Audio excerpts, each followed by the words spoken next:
بسم اللہ الرحمن الرحیم۔ السلام علیکم ناظرین محترم، آج کی ویڈیو میں ہم آپ کو ایک ایسی پارسا عورت کے بارے میں بتائیں گے جس کی شادی ایک ظالم اور جابر بادشاہ کے ساتھ ہوئی۔ وہ ظالم اور جابر بادشاہ کون تھا؟ وہ فرعون تھا، تاریخ کے پنوں کی سیاہی بننے والا فرعون، جو کبھی یہ دعویٰ کیا کرتا تھا کہ میں ہی سب سے بڑا خدا ہوں۔ اللہ رب العزت نے اسے ہلاک کر کے دنیا کے لیے عبرت کا نشان بنا کر یہ ثابت کر دیا کہ سب سے بڑا خدا کون ہے۔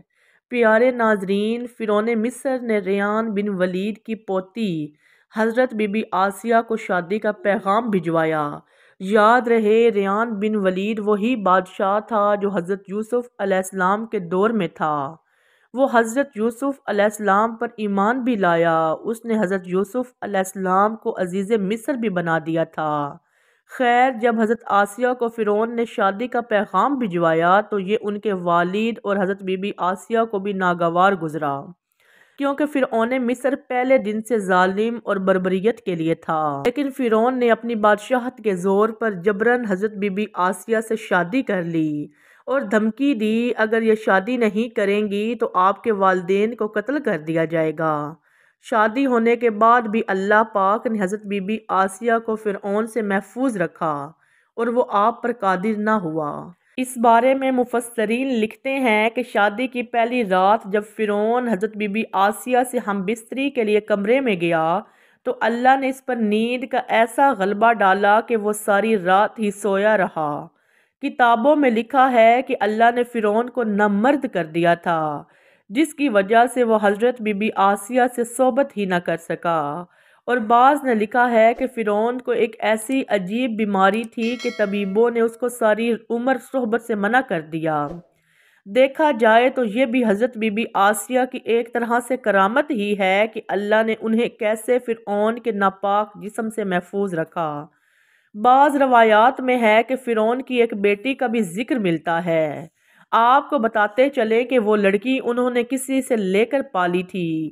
ایک رات فرعون نے خواب میں دیکھا کہ اس کا میل نیست و نابود ہو گیا ہے۔ خوف اور وحشت سے اس کا پورا وجود لرزنے لگا۔ اس نے نجومیوں کو بلا کر ان سے اپنے خواب کی تعبیر پوچھی۔ انہوں نے کہا، عنقریب بنی اسرائیل کا ایک بچہ تمہارے محل کو نیست و نابود کر دے گا۔ اس لیے فرعون نے حکم دیا کہ بنی اسرائیل میں جس کے ہاں بھی لڑکا پیدا ہو اسے فوراً قتل کر دو، لیکن اگر لڑکی پیدا ہو تو اسے قتل نہ کرنا تاکہ ان کی نسل باقی رہے۔ حضرت سیدنا موسیٰ علیہ السلام کی والدہ نے فرعون کے سپاہیوں کے ڈر سے آپ کو ایک صندوق میں رکھ کر دریا میں ڈال دیا۔ دریا سے ایک نہر فرعون کے محل کے پاس سے بہتی تھی۔ یہ صندوق بہتا ہوا اس نہر میں چلا گیا۔ فرعون نے حکم دیا کہ اسے محل میں لا کر کھولا جائے۔ جب صندوق کھولا گیا تو اس سے خوبصورت بچہ نکلا۔ یہ صندوق پانی اور درختوں کے درمیان پایا گیا تھا، اس وجہ سے حضرت آسیہ نے آپ کا نام موسیٰ رکھا۔ حضرت موسیٰ علیہ السلام بچپن میں جب حضرت آسیہ کی گود میں آئے تو آپ نے سیدنا موسیٰ علیہ السلام کے چہرے میں نور نبوت دیکھ کر انہیں اپنا بیٹا بنا لیا۔ فرعون سے جو کہا، اسے قرآن پاک میں یوں بیان کیا گیا ہے کہ فرعون کی بیوی نے فرعون سے کہا، یہ بچہ میری اور تمہاری آنکھوں کی ٹھنڈک ہے، اسے قتل نہ کرو۔ کچھ دائی نہیں یہ ہمیں فائدہ پہنچائے یا ہم اسے بیٹا بنا لیں، اور یہ فیصلہ کرتے وقت انہیں انجام کا پتہ نہیں تھا۔ اس پر بدبخت فرعون نے کہا، اسے تم رکھ لو، مجھے اس کی کوئی حاجت نہیں۔ نبی کریم صلی اللہ علیہ وآلہ وسلم کا فرمان ہے، اگر آسیہ کی طرح فرعون بھی اس بات کا اقرار کرتا یہ بچہ اس کی آنکھوں کی ٹھنڈک ہے تو ضرور اللہ پاک اسے ہدایت عطا فرماتا، جیسے آسیہ علیہ السلام کو عطا فرمائی۔ آسیہ نے موسیٰ کو اپنا فرزند قبول کر کے در حقیقت انہیں ان کی حتمی موت سے بچا لیا، قوم بنی اسرائیل کی نجات کا سامان فراہم کیا۔ اس لیے قرآن کریم نے آسیہ جیسی عورتوں کی رائے اور مشورے کو، جن کا عقیدہ و کردار عقلی منطقی تھا، مفید اور مستحکم قرار دیا ہے۔ اگر فرعون دوسرے کاموں میں بھی حضرت آسیہ کے مشوروں کی پیروی کرتا تو کبھی بلا اور مصیبت میں غرق نہ ہوتا، اور خود کو ہمیشہ کے لیے جہنم کی آگ کا ایندھن نہ بناتا۔ حضرت موسیٰ علیہ السلام کے عہد نبوت پر فائز ہونے کے بعد سب سے پہلے حضرت آسیہ ان پر اور خدا پر ایمان لائی۔ جادوگروں کے سحر اور حضرت موسیٰ علیہ السلام کے معجزے کے سنسی خیز مقابلے سے حق ظاہر ہونے کے بعد جہاں جادوگروں کو دولت ایمان نصیب ہوئی، وہیں جب آپ کو اس مقابلے کا حال معلوم ہوا تو آپ کے دل میں بھی فوراً حق کا نور چمک اٹھا۔ آپ حضرت موسیٰ علیہ السلام پر ایمان لے آئی اور بہت دنوں تک اپنے ایمان کو چھپائے رکھا۔ فرعون کفر کے اس مرحلے میں پہنچ گیا تھا کہ خود کو خدا کہلانے لگا، لیکن آسیہ کا دل خدا کے عشق سے سرشار تھا، اس لیے فرعون کی خدائی کو قبول نہیں کیا اور خود فرعون کی قدرت و طاقت اور اس کا کفر ان کے ایمان پر غالب نہ ہو سکا۔ خداوند عالم قرآن کریم میں فرعون کی بیوی کی مثال دیتے ہوئے فرماتا ہے، آسیہ خدا پر سچے دل سے ایمان لائیں تو خدا نے انہیں نجات عطا کی اور جنت میں داخل کر دیا۔ فرعون جیسا کافر شور بھی ان کے ایمان کو متزلزل نہ کر سکا۔ مردوں کی طرح عورتیں بھی صحیح سالم معاشرے کی تعمیر، امر بالمعروف اور نہی عن المنکر اور معاشرے میں رہنما ہونے والے ہر طرح کے ظلم و فساد کا مقابلہ کر کے ایک پاکیزہ معاشرہ تشکیل دے سکتی ہیں۔ حضرت آسیہ بھی انہی عظیم اور با استقامت خواتین میں سے تھی جنہوں نے ایسا عظیم کردار ادا کیا۔ اس لیے خداوند عالم قرآن کریم میں حضرت آسیہ کی استقامت اور عظمت اور ستائش بیان کرتے ہوئے فرماتا ہے، خدا نے ایمان والوں کے لیے فرعون کی زوجہ کی مثال بیان کی ہے کہ اس نے دعا کی، پروردگار میرے لیے جنت میں ایک گھر بنا دے اور مجھے فرعون اور اس کے کاروبار سے نجات دے اور اس پوری ظالم قوم سے نجات عطا کر دے۔ قرآن کریم کی نظر میں حضرت آسیہ حق کی شناخت و بصیرت سے آگاہ تھی۔ انہوں نے نہ صرف یہ کہ اپنی شجاعت و بہادری کے ساتھ اپنے کافر شور کی پیروی نہیں کی، بلکہ اپنے عقیدہ و ثقافت میں بھی پوری آزاد تھی۔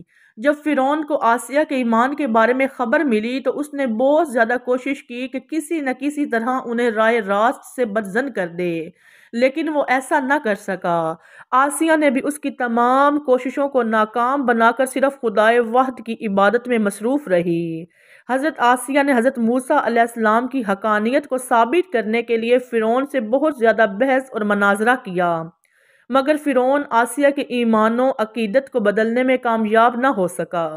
کثر فرعون روز بروز غصہ ہوتا گیا۔ آسیہ نے فرعون سے کنارہ کشی اختیار کر لی، حضرت موسیٰ علیہ السلام کا دفاع کرتی رہی۔ حضرت موسیٰ کے چاہنے والے فرعون کے سپاہیوں کے ہاتھوں ظلم و ستم کی بھیڑ چڑھ رہے تھے، انہیں بے دردی کے ساتھ قتل کیا جا رہا تھا، یہاں تک کہ فرعون نے حضرت موسیٰ پر ایمان لانے والے ایک شخص کو، جسے قرآن کریم نے مومن آل فرعون کے نام سے یاد کیا ہے، بڑی بے دردی سے قتل کر دیا، جس کے بعد آسیہ کے صبر کا پیمانہ چھلک اٹھا، کھلم کھلا فرعون کی مخالفت کرنے لگی۔ فرعون میں غیظ و غضب کی آگ بھڑک اٹھی۔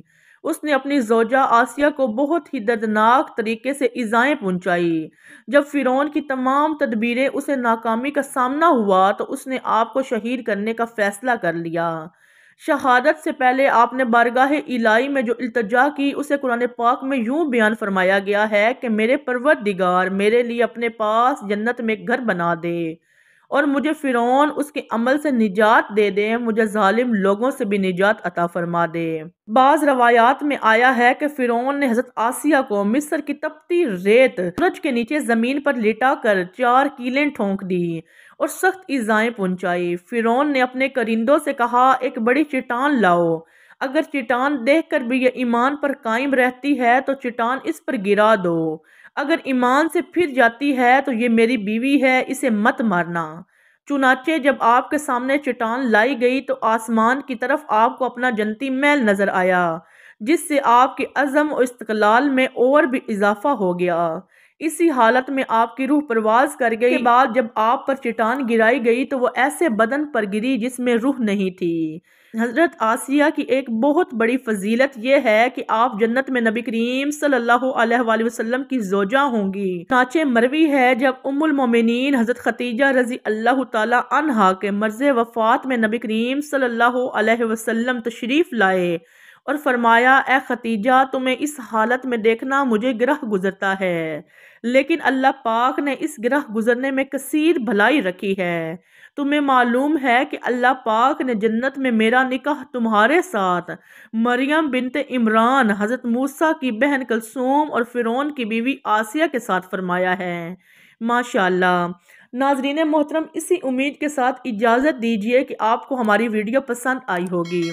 ملتے ہیں بہت جلد ایک نئی تاریخی اور تحقیقی ویڈیو کے ساتھ۔ اللہ حافظ۔